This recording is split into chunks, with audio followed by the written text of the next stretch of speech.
ॐ अज्ञानतिमिरान्धस्य ज्ञानाञ्जनशलाकया चक्षुरुन्मीलितं येन तस्मै श्री गुरवे नमः। नमः ॐ विष्णुपादाय श्रीगौरप्रियमूर्तये श्रीमते भक्तिवल्लभा तीर्थगोस्वामिने नमः। यतीन्द्रियनमस्तुभ्यं गौरकृष्ण प्रियात्मने रूपानुगगति ज्ञाय गुरुदेवाय ते नमः। पतित पावन परम करुणामय परमाराध्यतम शिल गुरुपाद पद्म नित्य लीला प्रविष्टोम विष्णुपाद परमहंस परिव्राजकाचार्य अष्टोत्तर शतश्री श्रीमद् श्रील भक्ति वल्लभ तीर्थ गोस्वामी महाराज जी के श्रीपाद पद्म असंख्य कोटि साष्टांग दंडवत प्रणाम करते हुए उनकी अहेतु की कृपा प्रार्थना करता।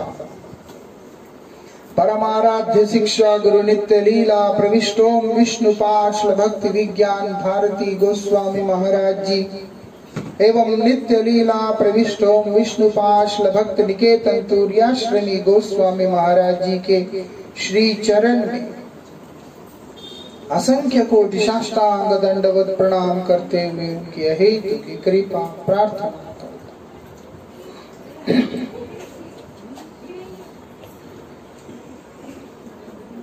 ध्यान से सुनना होगा।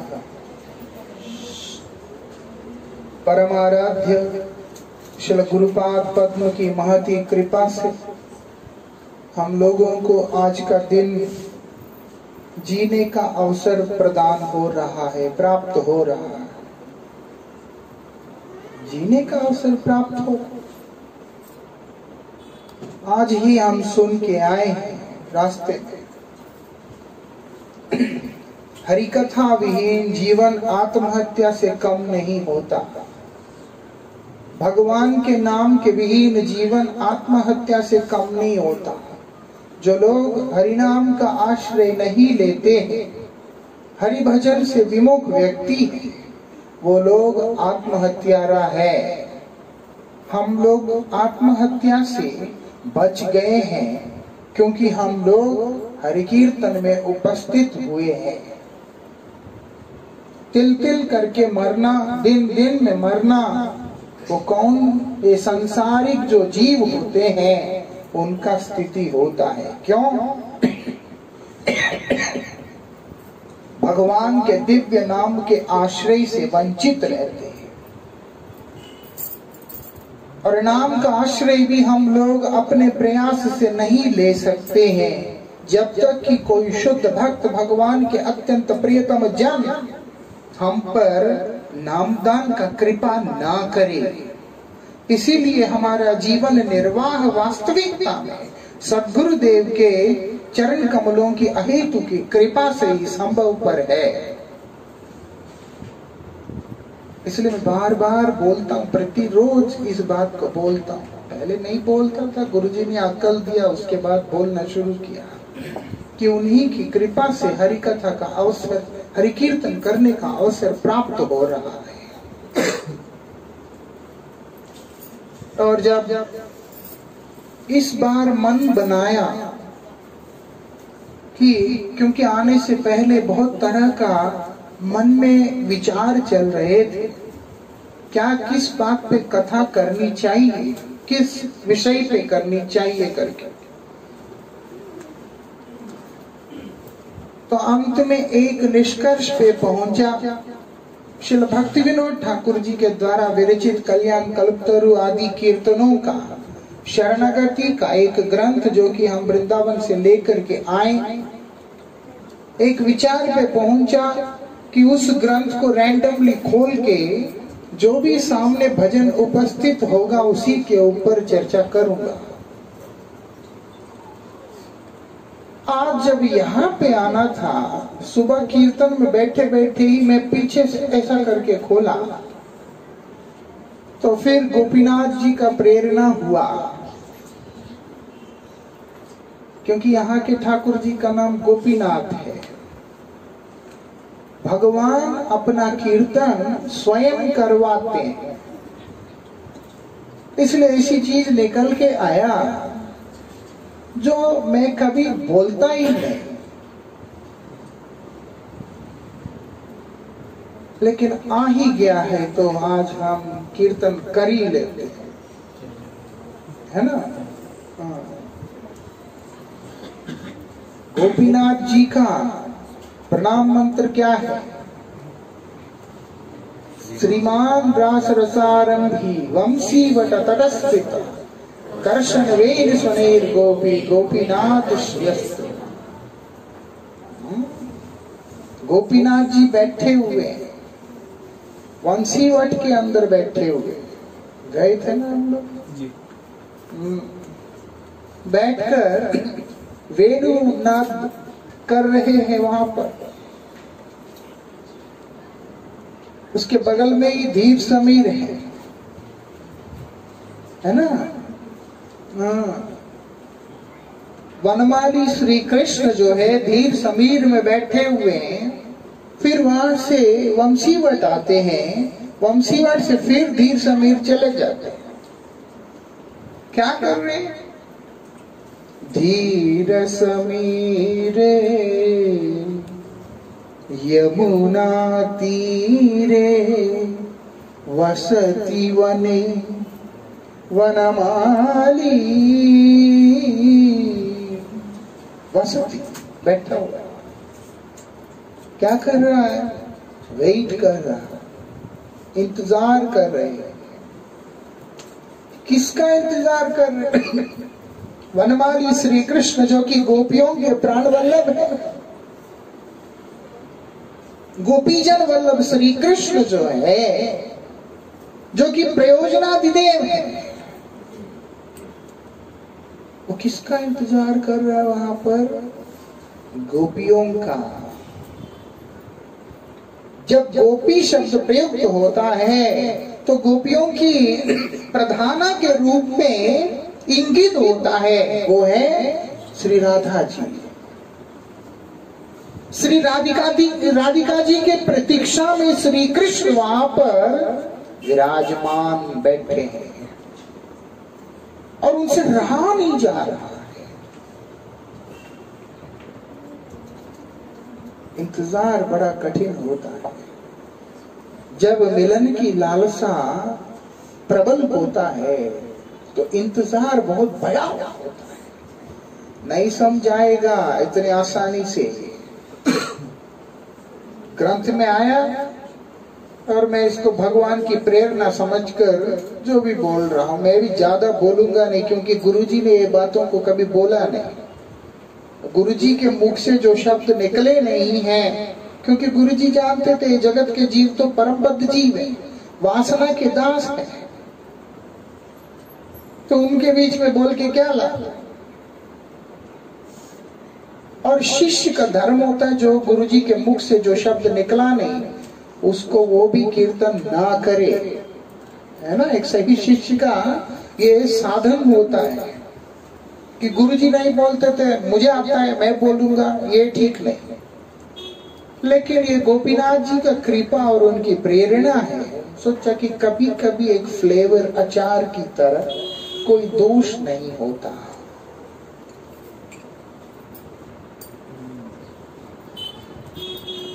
अब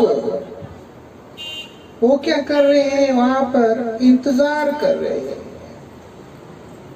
पहुंच गए कृष्ण, सखाओं को गुमराह करके उस स्थान पे पहुंच गए।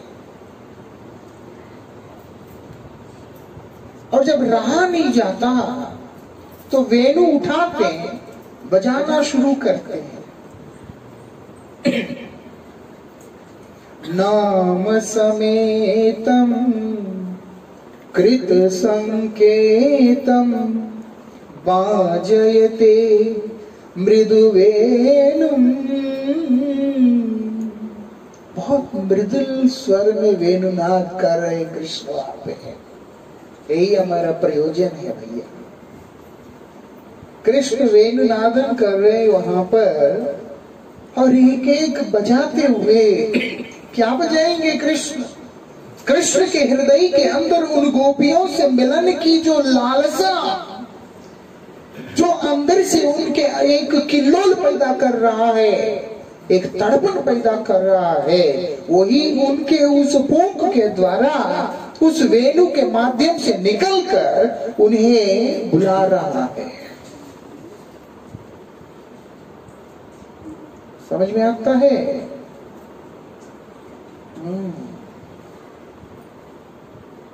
वो जब वेणु बजा रहे हैं, कृष्ण क्या बजा रहे? उनके अंतरंग के अंदर जिन गोपियों के साथ मिलन की, रास की अभिलाषा है, तड़पन है। ऐसा नहीं कि सिर्फ भक्त तड़पता है, ऐसा नहीं कि सिर्फ गोपियां तड़पती है। स्वयं श्री कृष्ण भी गोपियों के साथ मिलन के लिए उतने ही उत्कंठित, ललायित हमेशा रहते हैं। ऐसा वो वासना नहीं है, प्रेम है, वो प्रेम है। कृष्ण की ऐसी दशा, जिस प्रकार से श्री कृष्ण के विरह में श्री राधा जी का दशा हो जाता है, प्रतीक्षा करते करते कई बार श्री कृष्ण का भी ऐसे ही दशा हो जाता है, अधीर हो जाता है। उस अधीर अवस्था के अंदर श्री कृष्ण श्री राधा जी को पुकारते हैं, आओ कि रास आरंभ हो।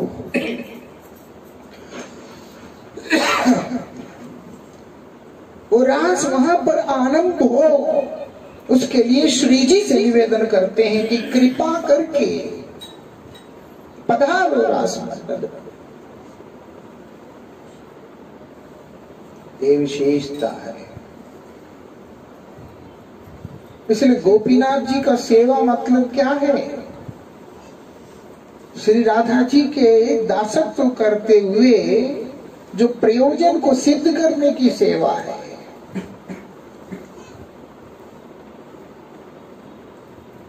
वो कैसे सिद्ध होता है?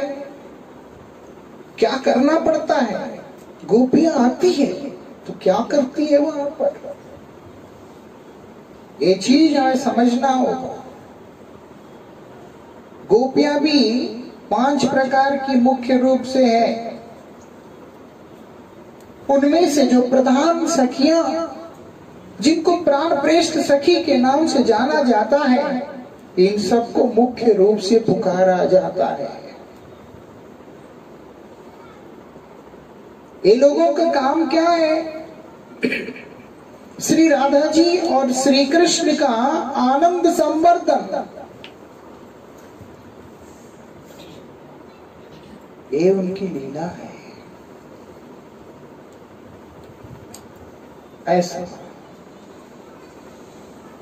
श्री कृष्ण का उनसे मिलन की जो तड़प है, उसको शमन करना।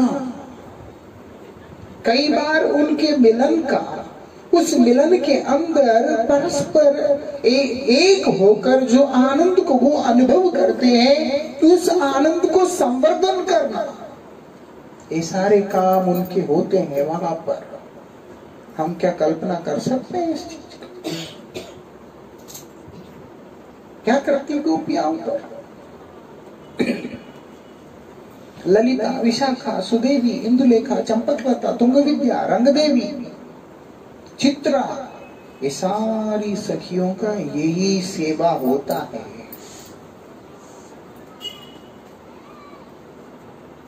ये वहां का लीला है। उस स्थिति को हमने प्राप्त करना है, वही हमारा साध्य है, वही हमारा प्रयोजन है, वही हमारा सब कुछ है। वो कैसे आता है? यहाँ पर एक सुंदर सा कीर्तन प्रकट हुआ। बोलते हैं जो व्रज की नायिका है, मतलब कौन है? जो प्रधान सखी, जो प्रधान गोपी है, वो कौन है? वो बोलते राधा ठाकुरानी श्री राधिका जी है। श्री राधिका जी उनका वो प्रधान जो है महारानी है। और वही राधा जी के 5 प्रकार की सखियां हैं, एक नहीं दो नहीं। एक सखी, नित्य सखी, प्राण सखी, प्रिय सखी और प्राण प्रेष्ठ सखी। उनमें से सबसे मुख्य जो होते हैं वो प्राण प्रेष्ठ सखी होते हैं। उन प्राण प्रेष्ठ सखियों के अंतर्गत अष्ट सखी जिनको माना जाता है, उनमें से मुख्य है ललिता और विशाखा। हमारा परम सौभाग्य है श्री राधा जी के उन सर्वोत्तम सखियों के मध्य में जो श्री ललिता सखी के जो अनगत जो मंजरियां हैं, उनकी ही परंपरा में हम लोग आश्रित हुए हैं।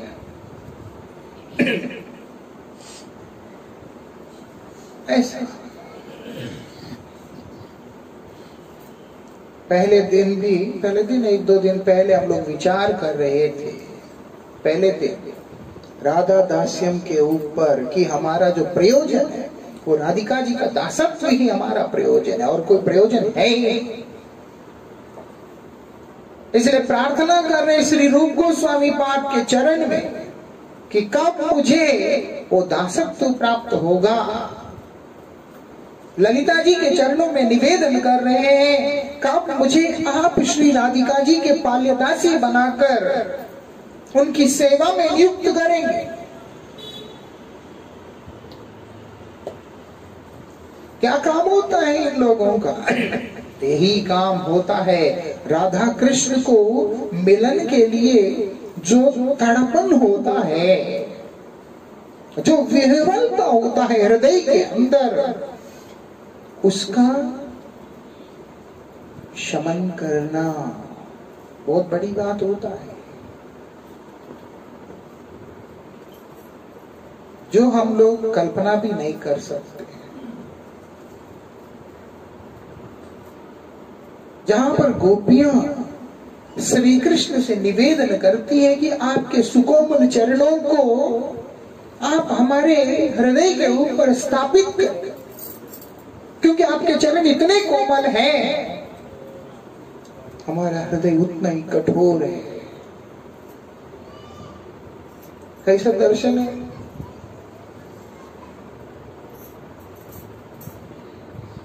हम लोग बदजीव होने के कारण काम जागृति हो जाएगी इन बातों से।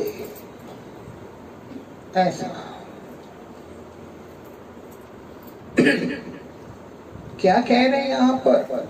ये सारी सखियों की क्या सेवाएं। वो बोलते हैं श्री राधा कृष्ण का गुणगान, और क्या बोलते हैं ये सारी सखियां, इनके अनुगत मंजरियां, उनके अनुगत किंकरियां जो सब समय तत्पर होकर खड़ी रहती है इस प्रार्थना से कि मुझे और क्या सेवा करना है। किम करोमि इति किंकरी। ऐसा कि मैं और क्या करूं, और ऐसा क्या करूं श्री राधा कृष्ण को प्रसन्न करने के लिए, उन्हें रिझाने के लिए, उन्हें आनंद प्रदान करने के लिए, उन्हें उनका सुख संवर्धन करने के लिए मैं क्या करूं?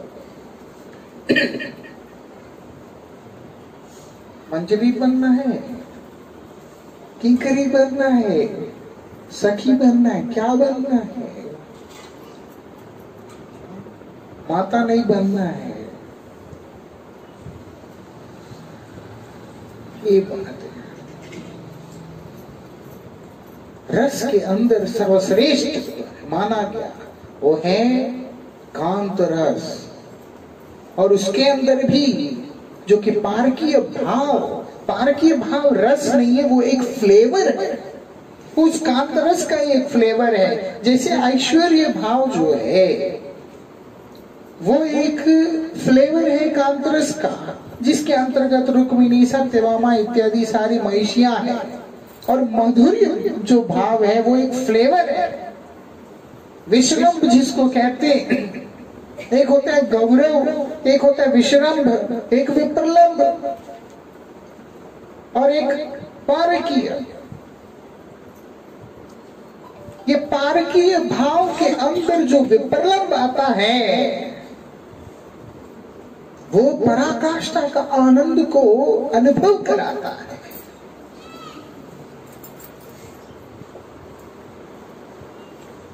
ये बात है। इसीलिए भक्ति जो सेवा भगवान की, वो गोपियों के अंगत जो कि गोलोक के अंदर स्वकी के रूप में प्रकट है, वही भौमलीला के अंदर पारकीय के रूप में प्रकाशित हो रहा है। साधारण व्यक्ति पारकीय भाव के लिए उपयुक्त नहीं है, उसका चिंतन के लिए भी लायक नहीं है, क्योंकि काम का दास है। लेकिन वो पारकीय भाव ऊपर से विप्रलम्भ हो, फिर कहना ही क्या है।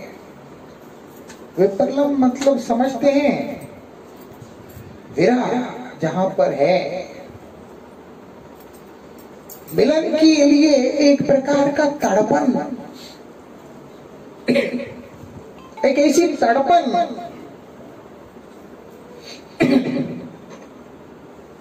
जहां पर मिलन के लिए प्राण तड़प रहे होते हैं।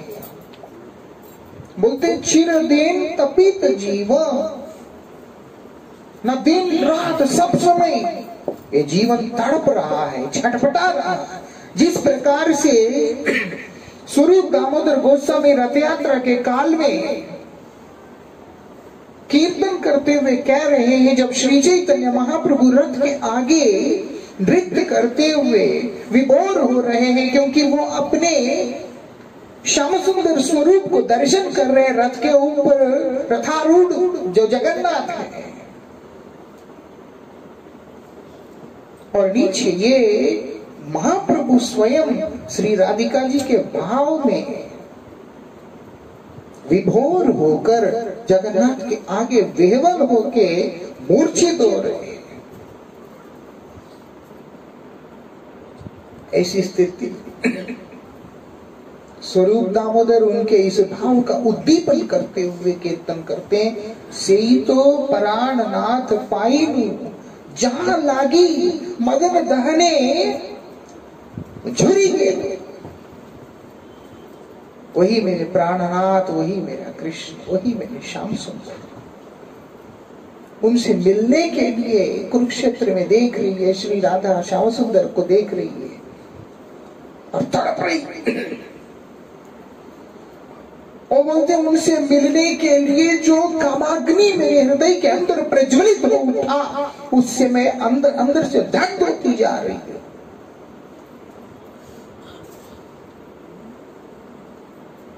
समझ में आता है? ऐसे ऐसे करने से नहीं, किसी को भी समझ नहीं आता है। ऐसे ऐसे कोई हिलाना नहीं। सबके शक्ल मुझे पता है, मुझे खुद नहीं समझाता, बदजीब आदमी है। ऐसा सुन लेना बस। कामाग्नि से श्री राधिका जी का हृदय दग्ध होता जा रहा है। वो विरह की वेदना सहा नहीं जा रहा है वहां पे, और मर भी नहीं रही है। मूर्छित होके गिर जाती है, जीवित है कि मृत है, ये देखने के लिए जब रुई रखा जाता है तो रुई में आग से जल जाता है। हृदय के अंदर इतनी अग्नि, श्री राधा जी का कृष्ण विरह के लिए व्याकुल विह्वल अवस्था, और गोपियां उन्हें संभाल रही। ऐसे राधिका जी के प्राणनाथ श्री कृष्ण के साथ जब संयोग का समय आता है तो सखियां उनका मिलन को अत्यंत मनोरम बनाने के लिए हर तरह से प्रयासरत रहती है। ये विशेषता है।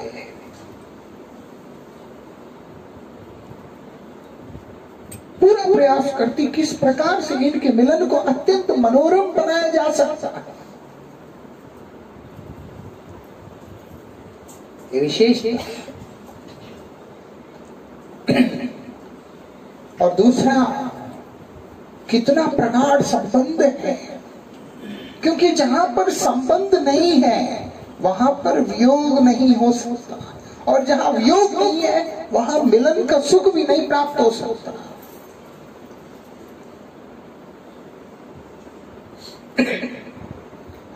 संबंध जरूरी है। जहां पर संबंध है वहीं पे वियोग है, विरह है। जहां पर विरह है वहां पर मिलन की उत्कंठा भी है और मिलन भी है, और विरह के बाद जो मिलन का आनंद है वो परिकल्पना से परे है।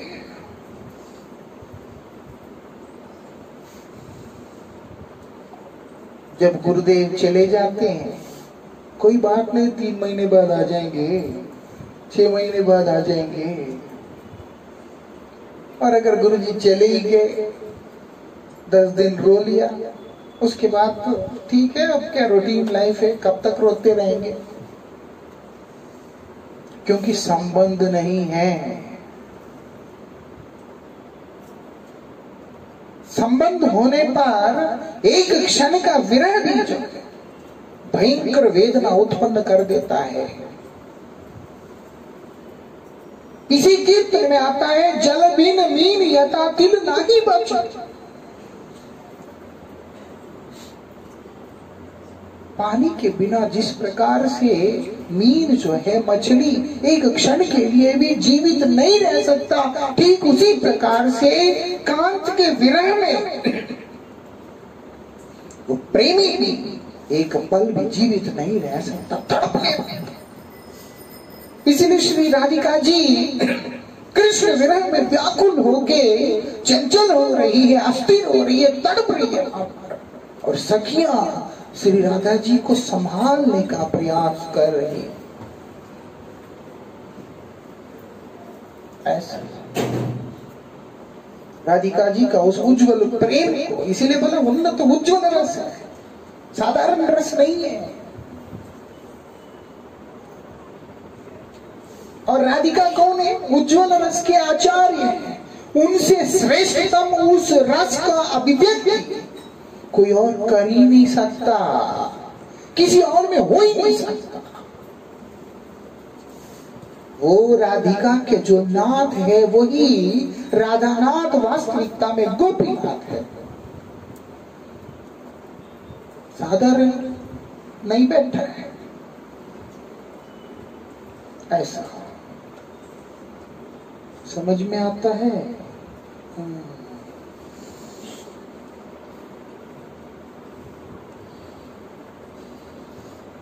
ध्यान देना है ना।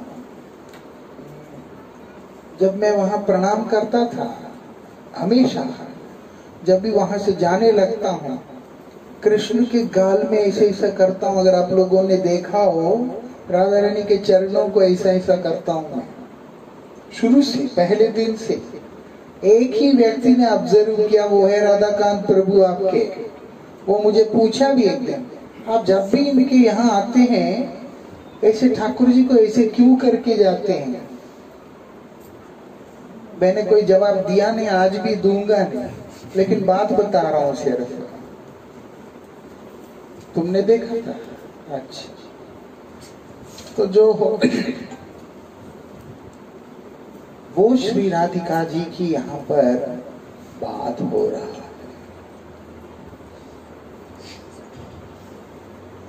ऐसी श्री राधा जी क्या है, उनकी स्थिति क्या है, क्या अवस्था चल रहा है उनका वहां पर? श्री कृष्ण के विरह में उनकी स्थिति क्या चल रहा है? तड़पन हो रहा है वहां पर, और ये इतना ज्यादा प्रगाढ़ हो जाता है। कई बार श्री कृष्ण के साथ, श्याम सुंदर के साथ मिलन के बाद भी, कृष्ण के सम्मुख में उपस्थित होने के बाद भी वो विरह इतना प्रगाढ़ और प्रबल होता है कि श्री राधिका श्री कृष्ण चिंतन करते हुए व्याकुल हृदय से क्रंदन करने लगती है, और कृष्ण से भी संभलती नहीं है। तब कृष्ण भी उनको संभाल नहीं पाते। कृष्ण के लिए रो रही है, विलख रही है, और कृष्ण सामने।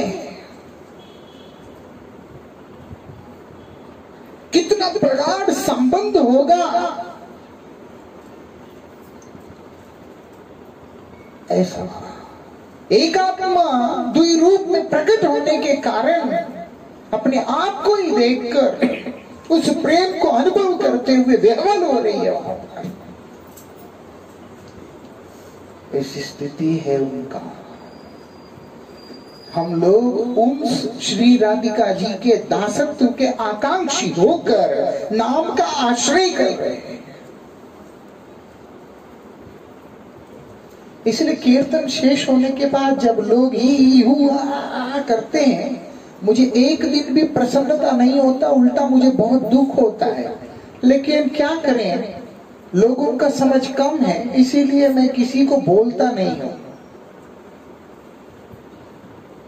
जब हम संकीर्तन में आते हैं, सत्पुरुषों के पास आते हैं, गुरुदेव के पास आते हैं और गुरुजनों के पास जाते हैं, उनके मुख से निकली हुई दिव्य वाणी को कान में डालते हैं। बद्धजीव होने के कारण उसको संरक्षित रखने के लिए उसको मनन करना पड़ता है। उसको छोड़कर जब हम अन्य विषय वस्तुओं को लेकर चर्चा में बैठ जाते हैं, इधर से घुसी हुई चीज और चीजों के साथ मिश्रित होकर बाहर निकल जाता है। कहाँ हरि कथा का लाभ हम ले पाएंगे? ऐसा अभी एक कीर्तन हुआ भगवत गीता को लेके, आखिरी दिन मैंने काफी गंभीरता से गुरुदेव के मुखारविंद से निश्रित वाणी को कीर्तन किया। वो समाप्त होने के बाद मैं बोलता रहा, बोल के कमरे में गया कि ध्यान से इसको अपने हृदय में धारण करने का प्रयास करना। क्या किया, वो कैसेट लगा के पागलों की तरह नाच लिया। किसी को याद नहीं अब तो कुछ भी क्या बोल गया। ऐसा वो तो उन लोगों के लिए है जिनको कुछ भी नहीं पता, उनको आकर्षित करने के लिए होता है। भक्त लोगों को हमेशा हरि कथा ही जीवन होना चाहिए, तब जाकर ये भाव सारे समझ में आएंगे। भक्तों का जीवन हरि नाम होना चाहिए, हरि कथा होना चाहिए, महापुरुषों के मुख से निकली हुई दिव्य वाणी का कीर्तन होना चाहिए। इतने साल हो गए, अगर आप लोगों ने ऑब्जर्व किया हो, मैं अपने गुरु परंपरा के आचार्यों के कीर्तनों के अलावा कोई भी बाहर का कीर्तन गाने का सवाल ही नहीं उठता। अगर किसी ने देखा हो कि मैंने क्या क्या कीर्तन गाए, कारण क्या है? क्योंकि दूसरी चीजें मनोरंजन होता है, आत्मरंजन केवल महापुरुषों के ही वाणी से होता है। शरीर को ऐसे ऐसे ऐसे नचा के थक जाओगे, पसीना बह जाएगा, खत्म। लेकिन ये भाव कभी भी समझ में नहीं आएगा।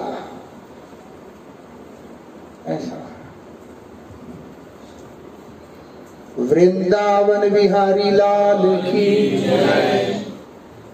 ये बात है। ये प्रवचन तो 31 तारीख वाला आ गया, वो एक फ्लो में, ध्यान से समझना। और ये सखियां क्या करती, उनका सेवा क्या है? मुख्य रूप से उनका सेवा, क्योंकि कृष्ण भी राधा जी के विरह में ऐसे ही विह्वल होते हैं। स्वयं श्री राधा जी ने इस चीज को देखा, क्योंकि श्री कृष्ण का हृदय में इच्छा उत्पन्न हुआ मेरे प्रतीक्षा में, और कई बार मेरे सम्मुख में उपस्थित होने के बाद भी श्री राधिका मेरे विरह में इस प्रकार से कातर करती है।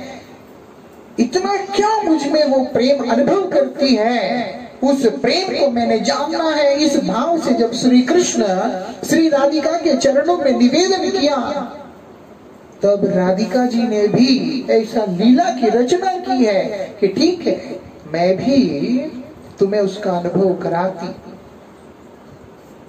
इसलिए कृष्ण पुकार रहे हैं, हर बार की तरह श्री कृष्ण श्री राधिका जी को पुकार रहे हैं, लेकिन राधिका जी आती नहीं है।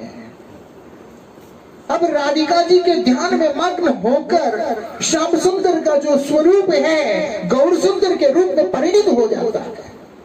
कितना आवेश होना चाहिए, कितना आवेश होना चाहिए, कितना प्रेम होना चाहिए कि व्यक्ति बदल गया है।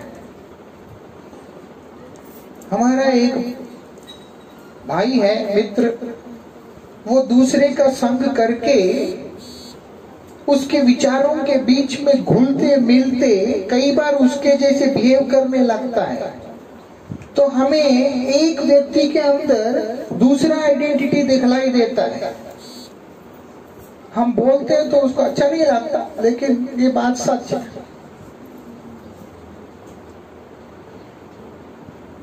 ऐसा होता है ना? क्योंकि आवेश, उसके बारे में चिंतन, संग, दिन रात बात कर, मेल मिलाप करते करते करते करते करते वो उसी जैसा रूप ले लेते।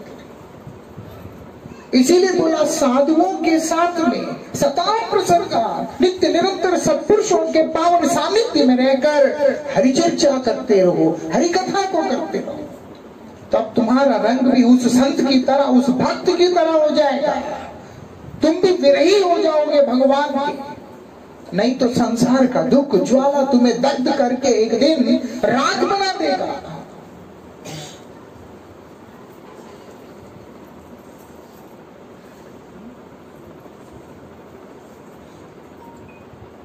ये बात,